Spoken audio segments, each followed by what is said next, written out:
Скорлупки оставляю. От помидоров? Ты даешь Журку. Я свои скорлупки оставляю.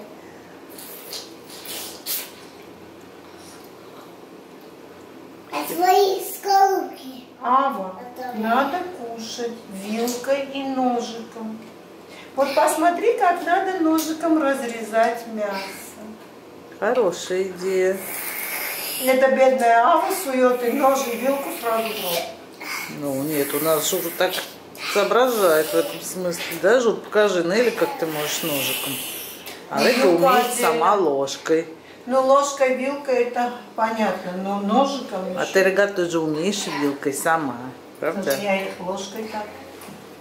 Нет, ничего. правильно, да, ты умеешь только ложкой, я забыла. Да, вот вкуснота, а вот она, Жура. А вот сюда я возьму мясо. Да, Журич, намутила ты в тарелке. Вилку и нож зато держишь, правда, не в тех руках, но ничего.